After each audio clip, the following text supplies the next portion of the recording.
누가복음 6장입니다. 누가복음 6장 6절 우리 한 절 함께 봉독하도록 하겠습니다. 또 다른 안식일에 예수께서 회당에 들어가사 가르치실새 거기에 오른손 마른 사람이 있는지라. 아멘. 오늘 말씀은 예수님이 손 마른 사람을 고쳐주시는 장면입니다. 그런데 오늘 이 장면에는 세 종류의 사람이 등장합니다. 그리고 그 사람들의 모습을 보면 그들의 속에 있는 그 마음을 우리가 볼 수 있습니다. 그래서 오늘 그들의 마음을 한번 보면서 우리는 어떤 마음으로 임하고 있는가를 한번 생각해 보려고 합니다. 그래서 오늘 설교 제목이 우리는 어떤 마음입니까? 입니다. 첫째로 오늘 본문에 나타난 사람은 바리새인의 마음을 보게 되는데요. 이 바리새인은 여러 가지 마음들이 있는데 오늘 본문의 첫째는 엿보는 마음입니다. 오늘 말씀 6장 7절에 보니까 서기관과 바리새인들이 예수를 고발할 증거를 찾으려 하여 안식일에 병을 고치는가 엿보니라고 설명하죠. 엿본다. 네. 참 재밌는 거는 이들은 서기관과 바리새인들입니다. 그 당시에 굉장히 어떤 지위가 있었던 사람인데 그들이 하는 행동 중에 참 격에 안 맞는 행동이 엿보는 거죠. 그렇죠? 거기다 이들은 지금 어디에 있습니까? 6장 6절에 보면 또 다른 안식일에 예수께서 회당에 들어가서 가르치실새, 그렇죠? 지금 이들은 회당에 있었어요. 이들은 당연히 알고 있습니다. 회당에서는 무엇을 해야 됩니까? 배우기 위해서 와 있어야 됩니다. 하나님의 말씀을 듣기 위해서 와 있어야 하는 그 자리에 이들은 배우려는 생각은 조금도 없이 흠 잡기 위해서 이들은 엿보고 있는 사람들이다라는 거죠. 엿보고 있는 사람들이다. 그 무엇을 엿보느냐? 7절에 보니까 안식일에 병을 고치는가를 엿봅니다. 안식일에 병을 고치는가를 엿본다. 솔직히 안식일도 마찬가지예요. 이 안식일은 뭐예요? 안식일 날에는 하나님 앞에 자신의 모든 것을 다 내어놓고 은혜를 간구하는 날입니다. 회당에 왔을 때는 하나님의 말씀을 들으러 배우러 왔는데 특별히 안식일에 이들이 회당에 왔다면 이들이 해야 되는 일은 뭐예요? 하나님의 말씀을 배우고 은혜를 갈급하며 나와야 되는 것이 당연히 이 리더들의 모습에도 불구하고 이들은 눈을 가늘게 뜨고 예수님을 감시하기 위해서 와 있었다라는 것이 문제입니다. 여러분들은 오늘 이 예배당에 어떤 마음으로 오셨습니까? 말씀을 들을 귀를 가지고 오시긴 오셨습니까? 아니면 아직도 누군가를 욕하고 누군가를 원망하고 또 말씀을 들으면서도 그 사람은 잘해야 되는데 라는 생각을 하면서 그런 엿보는 마음으로 와 있는 것은 아닙니까? 아니면 말씀을 들으면서 말씀을 전하는 부분에 있어서 혹시 틀린 게 있는가 없는가만을 생각하면서 그런 자세로 말씀 앞에 나오는 것은 아닙니까? 오늘 이 엿보는 자들의 결과가 뭐예요? 손 마른 자는 치유함을 얻었으나 그러나 이들에게는 치유함이 없었어요. 그 치유함이 없는 거가 문제가 아니라 이들은 오히려 분기탱천해서 예수님을 죽이려고 하는 결단을 내리는 것이 이들의 모습입니다. 우리는 전혀 다른 두 가지 결과를 보게 되죠. 그렇죠? 한 사람은 회당에 들어와서 은혜를 받고 치유함을 얻고 나가고 다른 종류의 사람들은 오히려 마음에 누구를 더 미워하고 누구를 죽이려고 하는 그런 마음까지 들고 떠나는 사람들. 이들은 정말 불쌍한 사람들입니다. 왜요? 엿보러 왔기 때문에 예수를 만났음에도 불구하고 치유함을 받지 못하고 은혜도 받지 못하고 오히려 마음에 죽일 논의만 하고 떠나는 사람들이었기 때문에 그렇죠. 여러분들은 어떤 부류에 속하십니까? 혹시 우리의 모습 속에도 이러한 모습이 없는지를 돌아보시기를 바랍니다. 두 번째는 믿음은 있기는 있었다라는 거죠. 좀 이상한 말이지만 바리새인들은 참 믿음이 좋은 사람들입니다라고 얘기할 수 있어요.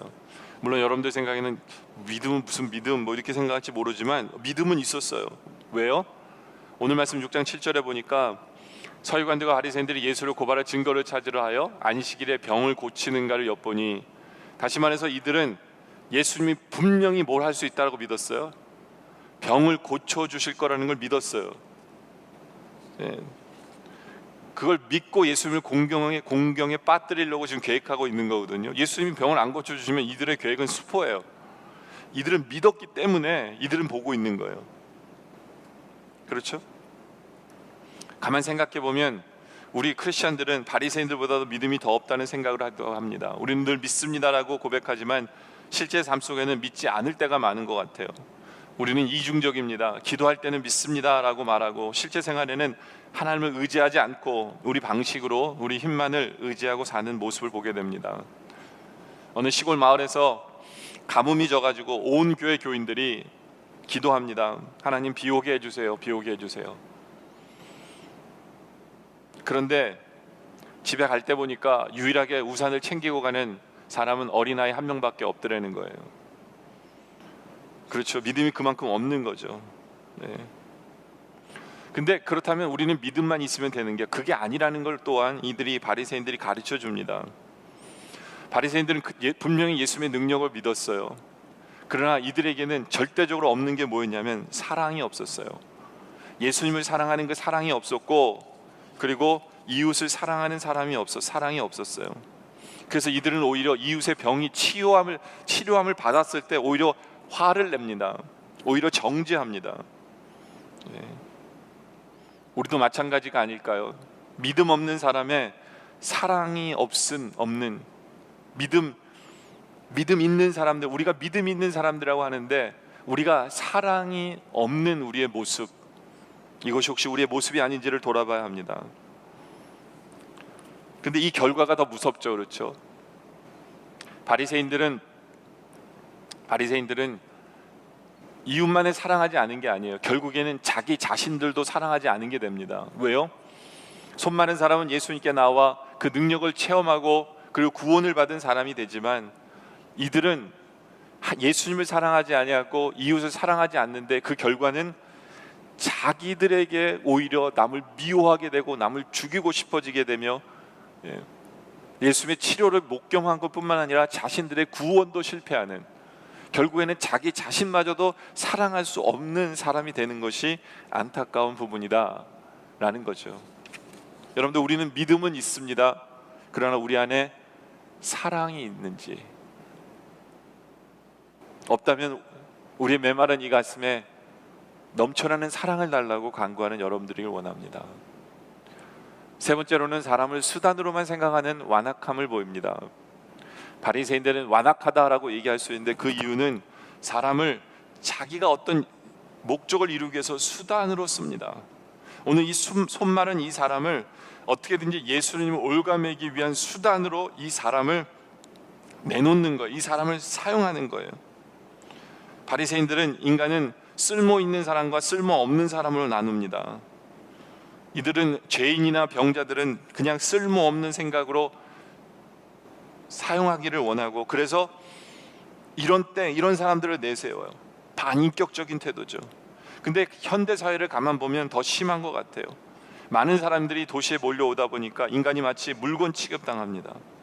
병원에서도 사람 이름을 불리는 게 아니라 몇 번 케이스로 부르고, 회사에도 유능한 사람, 무능한 사람으로 분류가 되고, 심지어 아빠도 부자 아빠, 가난 아빠로 불립니다. 예전에 그런 책 유행했잖아요. 부자 아빠, 가난 아빠. 아빠라는 것 자체로 소중하지 않은 그러한 시대다.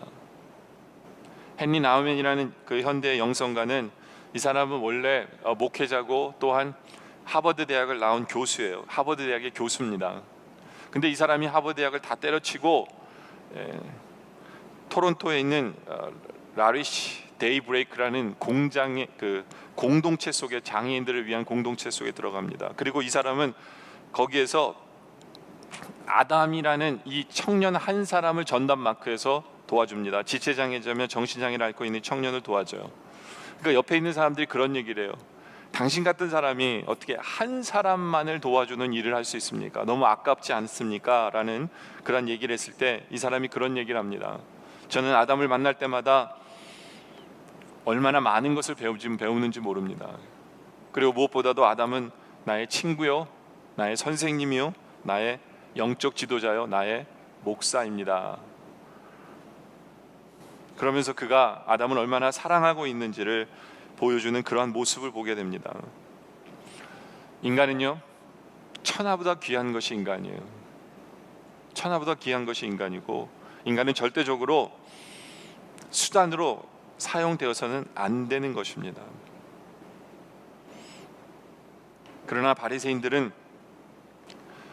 인간의 목숨을 그렇게 귀하게 여기질 않아요. 인간을 천하보다 귀하게 여기지 않아요. 그러다 보니까 마가복음 3장 6절에 보니까 바리새인들이 나가서 꼴 헤롯 왕과 함께 어떻게 하여 예수를 죽일까 의논합니다.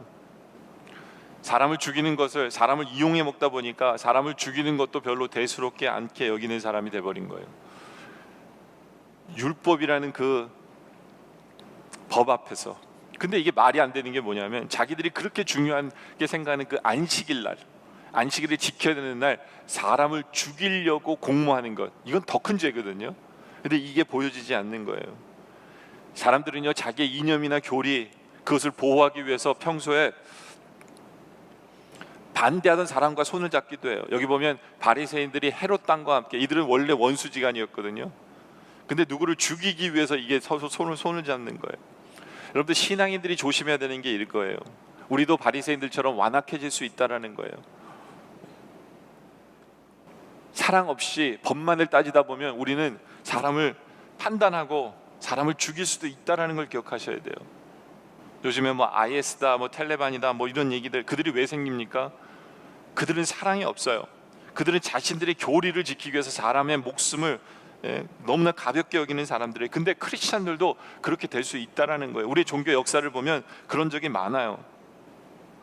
솔직히 우리가 순교당한 숫자보다 우리 크리스찬들이 사람을 이단으로 몰아서 죽인 숫자가 훨씬 더 많습니다. 역사적으로 볼 때.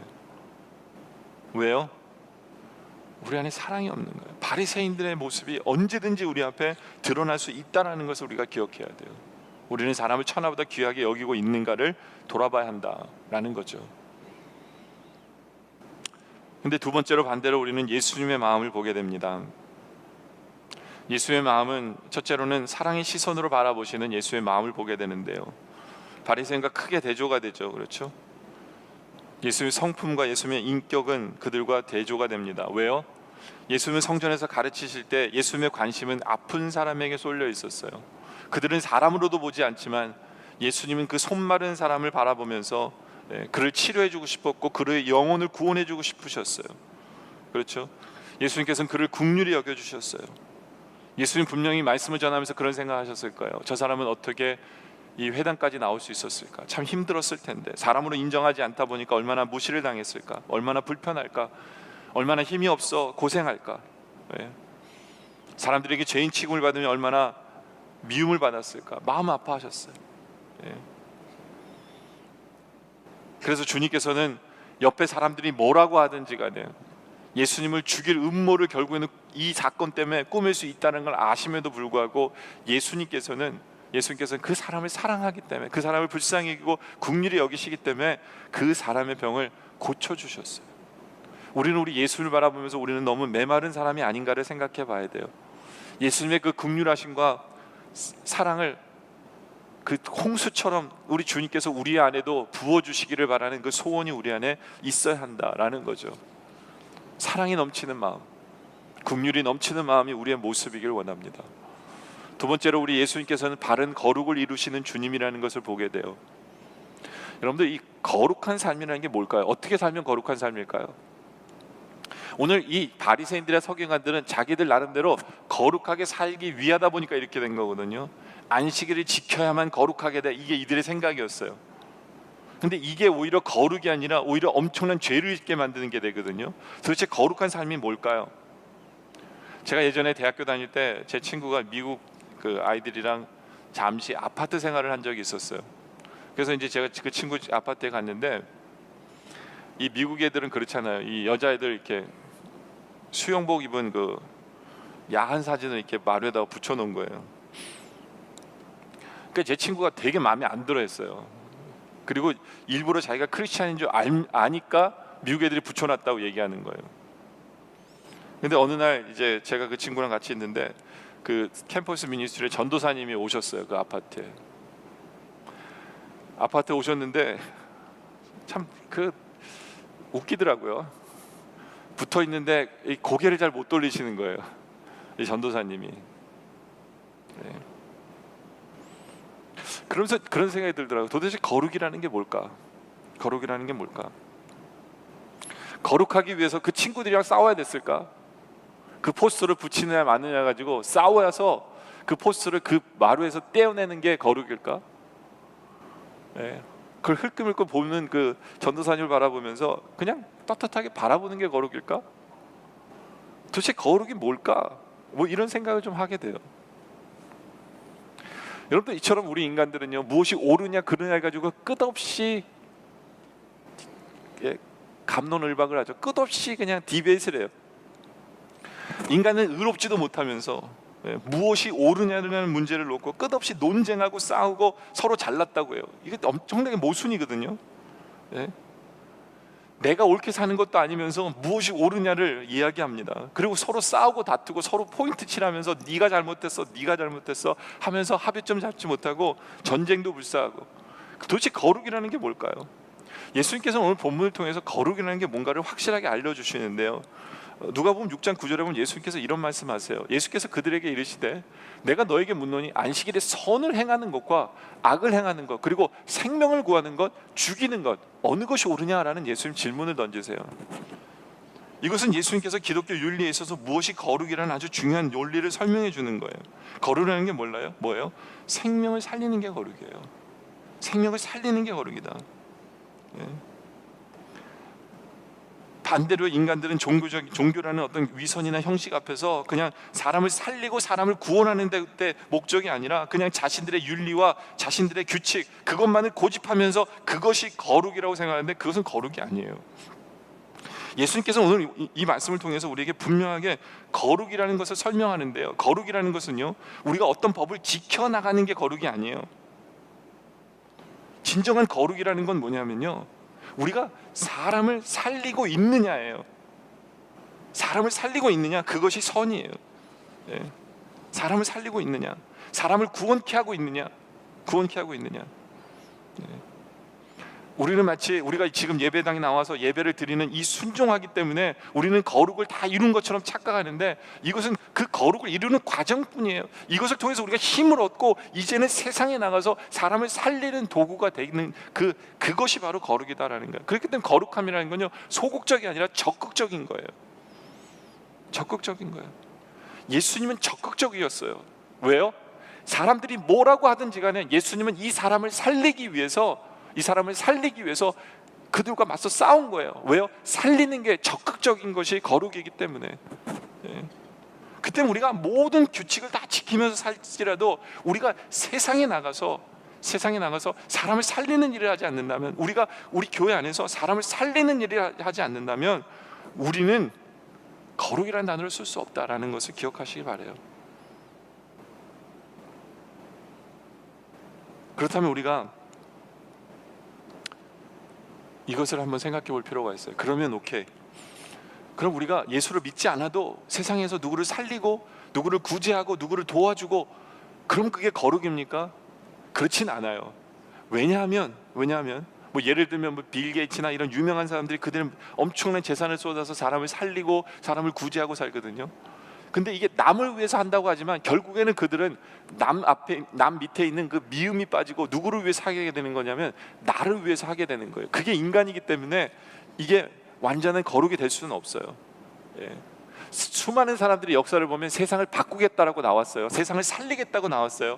그들이 모택동이었어요. 모택동 같은 경우에 가난한 자들을 위해서 살리기 위해서 났지만 그것을 위해서 얼마나 많은 사람을 죽였는지 몰라요. 뭐 스탈린이나 똑같아, 히틀러도 그랬어요. 백성을 위해서 나온 사람들이에요. 그러나 그들이 남을 살리기 위해서 나왔지만 거기에 예수님이 빠져버리면 그건 아무것도 아니에요.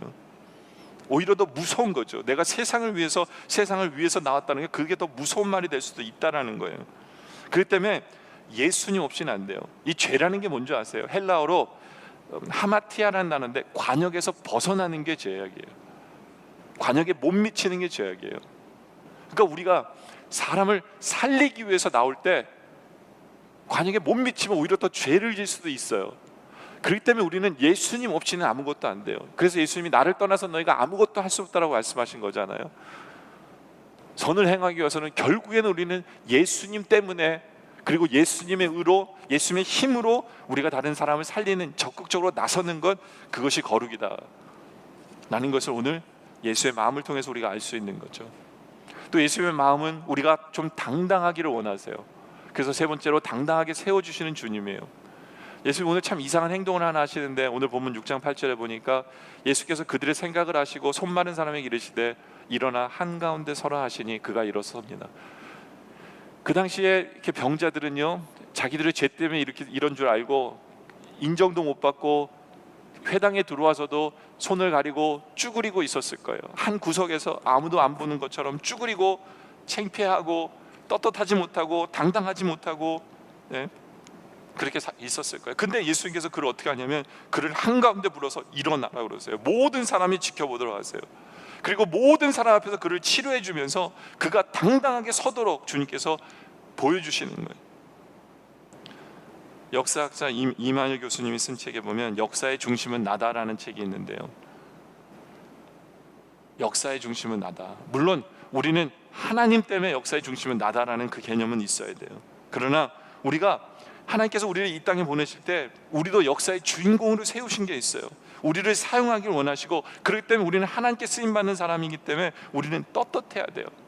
영웅전에 보면 이런 얘기가 있어요. 그 저자, 우리가 내면에서 성취하는 것이 결국에는 외면의 현실을 바꿔놓을 수 있다는 게, 우리가 우리 스스로 나에 대해서 어떻게 생각하느냐, 이게 중요하다는 거예요. 내가 이 세상에서 하나님의 자녀이기 때문에 떳떳하게 서서 이제 내가 당당하게 이 세상을 살아가겠다, 그 사람을 통해서 역사하신다라는 거예요. 하나님의 자녀임에도 불구하고 하나님의 자녀임을 드러내지 아니하고 그냥 쭈그리고 난 아무것도 아니야, 난 아무것도 못해, 이런 사람을 통해서 하나님을 사용하지 않으신다라는 거예요. 그렇기 때문에 하나님께서는 이 손 마른 사람을 사용하기 위해서 그를 나오라고 그러셔서 그를 떳떳하게 세우시고 그를 고쳐주시면서 너는 이제 당당한 사람이야 라고 얘기하시는 거예요. 저는 예전에는요, 오늘 이 장면을 보면서 우리 있으면 성형의사 같다는 생각했어요. 예전에는 저는 뭐 성형을 별로 안 좋아해요. 그 이유는 하나님이 주신 건데 그거를 바꾼다는 게 말이 안 되잖아요. 그리고 또 성형을 하고 나면 부작용을 호소하는 사람도 많고, 그리고 외모 지상주의를 표방하는 뭐 이런 그런 세상에 아첨하는 것 같아서 저는 성형 수술을 별로 안 좋아하는 사람이에요. 그런데 성형 수술을 받고 난 후에 어떤 고백을 하는 그 글을 읽어본 적이 있는데, 그는 외모 문제 때문에 정말 오랫동안 마음속에 지병처럼 콤플렉스로 살고 있었대요. 그런데 성형 수술을 받고 자기 마음속에 있던 컴플렉스가 해결되는 기쁨을 맛보았다는 그런 글을 보면서 참 이 사람 힘들었겠구나, 괴로웠겠구나. 근데 이 성형 수술이 그를 바꿔놨다면 성형 수술 괜찮지 않을까라는 생각을 했었어요. 네. 근데 물론 이 성형이 그냥 외모만 바뀌는 것으로 생각하면서 그게 모든 치유가 된다고 생각하는 것 자체는 진정한 치유는 없어요. 우리 주님께서는 그의 외모를, 손 마른 것을 이제는 깨끗하게 치유해 주시면서 그의 심령을 치유해 주시는 거예요. 당당하라는 거죠. 당당하라, 힘있게 일어나라는 거예요. 힘있게 일어나라는 거예요. 그것을 우리 주님께서는 우리에게 말씀하십니다. 육체의 병이 고치기 전에 먼저 우리의 심령이 치유받지 않으면 병이 치유받은 후에도 아무것도 못해요. 그렇기 때문에 우리가 나를 좀 더 귀중하게 여기고 나를 존중해주고, 하나님이 나를 사랑하는 존재가 바로 나라는 것, 네. 나의 지금 갖고 있는 그 문제 때문에 내가 쭈그러드는 것이 아니라 하나님 때문에 내가 얼마나 귀한 존재인가를 깨닫고 사는 것, 그래서 내가 떳떳하게 당당하게 이 세상에서 주님의 자녀로 살아가는 것, 이것을 주님이 원하시는 거예요. 마치 이스라엘 백성에게 우리 주님께서 이사야서를 통해서 하신 말씀 같아요. 그들은 포로 생활 속에서 그들은 쭈그러들었고 그들은 정말 아무것도 못하고 위축되어 있는 그들에게 우리 예수님께서 이사야서 43장 1절에 그런 말씀하잖아요. 야곱아, 너를 창조하신 예수께서, 여호와께서 지금 말씀하시느니라.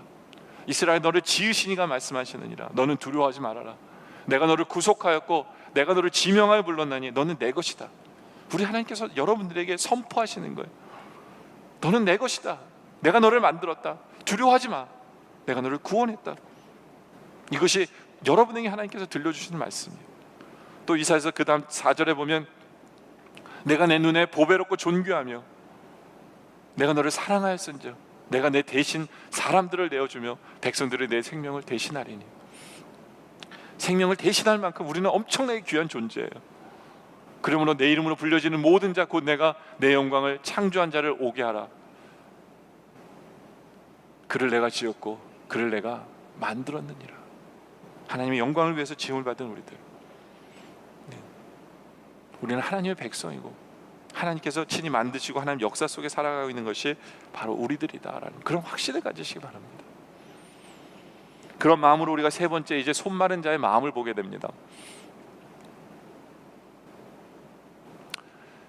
제가 알고 있는 분 한 분 중에 또 여러분들도 알 거예요. 석공이 한 분 있어요. 석공이 돌을 깨뜨려서 작품을 만드는 사람입니다. 근데 어느 날 손에 마비 증상이 나타났어요.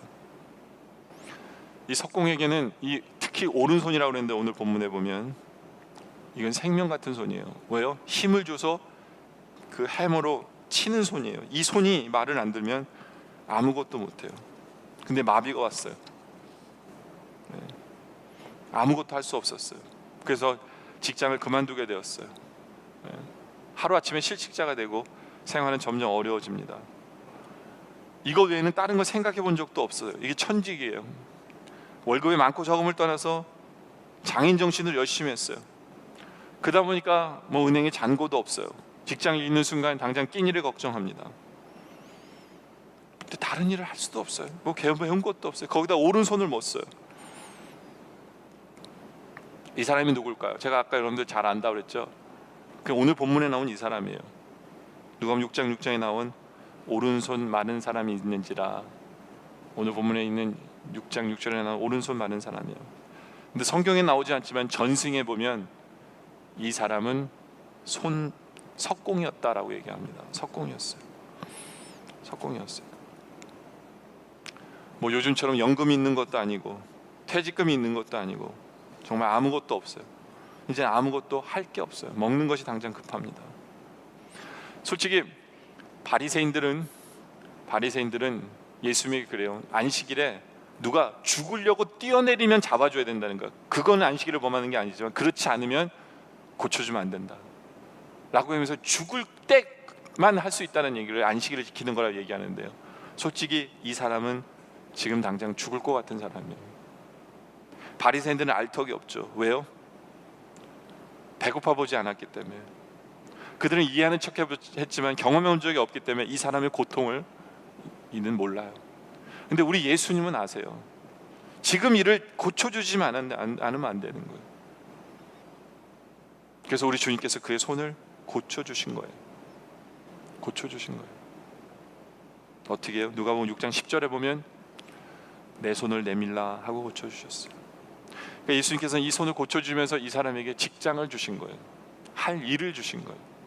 할 일을 주신 거죠. 그런데 우리 주님께서 이 사람의 손을 고쳐주시면서 손을 내밀라라는 이 음성은 지금도 우리에게 하시는 말씀이에요. 여러분의 손을 주님 앞에 내밀어라 라는 이 말씀은요, 고쳐주시는 것을 포함하지만 또한 우리에게 사명을 주시는 말씀이에요. 이 손으로 주를 위해 써라 라는 말씀이기도 해요. 이제부터는 그 은혜를 받았기에 이 석공은 이제 자기의 잡을 회복하는 것뿐만 아니라 이제는 그 손으로 주를 위해서 사용되어지는 손이 되는 거예요. 예전에 세계 2차 대전 때 어느 마을에 예수님 상이 있었는데 폭탄이 떨어졌어요. 그래갖고 예수님 상이 양손이 다 떨어져 나갔어요.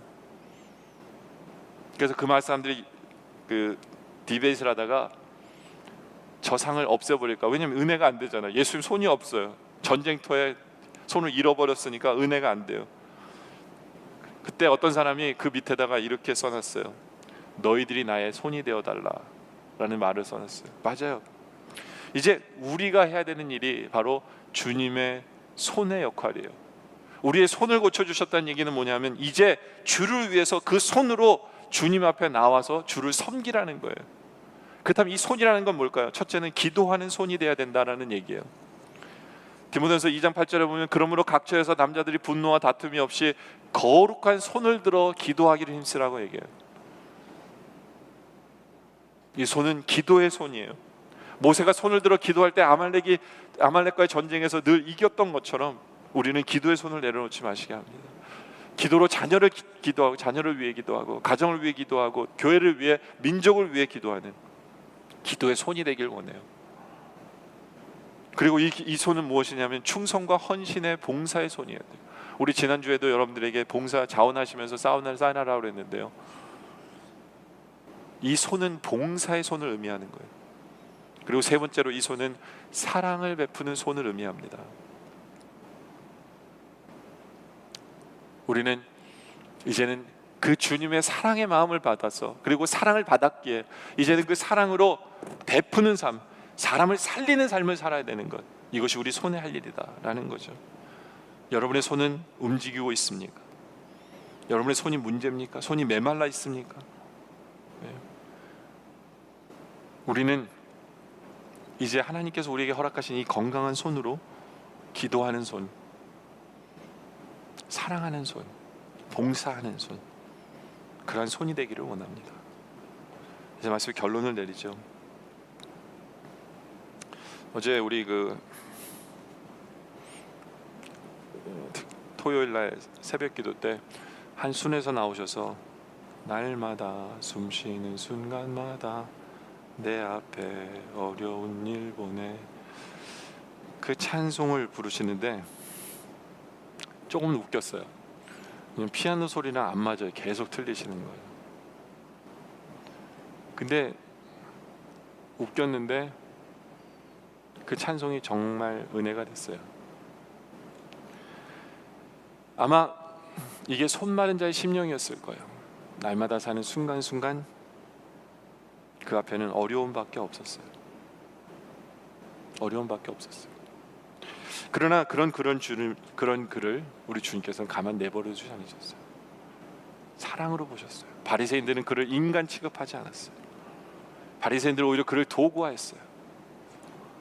바리새인들은 법을 적용하면서 사람을 사람 취급하지 않았어요. 사랑이 없는 세상 속에 살았는데 예수님께서 그를 사랑해 주셨어요. 그를 고쳐 주셨어요. 그를 세워 주셨어요. 우리 주님이 지금도 여러분들을 그렇게 하세요. 그에게 할 일을 주셨어요. 그리고 그는 이제는 세상에서 할 일만 생기는 게 아니라 주를 위해서 그 손을 사용하는 사람으로 세우셨다라는 거죠. 바로 그 주님 사랑 앞에서 우리가 다시 한 번 더 일어나기 원합니다. 그리고 그 주님 앞에서 우리가 다시 한 번 더 귀하게 쓰임받는 그런 여러분들 모습 되어지시기를 주님의 이름으로 축원합니다. 기도드리겠습니다. 아버지 하나님, 참 우리는 손 마른 자처럼 살았다는 고백과 회개를 하지 않을 수 없습니다. 건강한 손이 있음에도 불구하고 우리는 기도하는 손이 되지 못하고, 봉사하는 손이 되지 못하고, 사랑을 베푸는 손이 되지 못했고, 오히려 우리는 바리새인의 마음으로 법만을 따지고 나도 법을 지키지 못하면서 잘못된 거룩으로 남을 비판하고, 남을 아프게 하고, 남을 괴롭게 하고, 그리고 힘들고 어려움 속에 있는 사람들을 돌보지 않았던 우리의 모습을 바라봅니다. 이제 예수의 마음을 갖기를 원합니다. 사랑이 넘치기를 원합니다. 긍휼이 넘치기를 원합니다. 바로된 거룩을 통해서 사람을 살리는 삶을 살기를 원합니다. 그리고 사람을 세워주는 삶을 살기를 원하고, 지금도 우리를 세워주시는 그 주님 앞에서 우리가 이제는 주님께서 주신 손으로 사랑하며 봉사하며 기도하며 주의 나라를 세워가며 나아가기 원합니다. 주님, 지금도 우리 앞에 어려움을 보지만 결국에는 모든 것을 이기게 해주시는 주님을 바라보며 감사드리오며 예수 그리스도의 이름으로 간절히 기도드립니다. 아멘.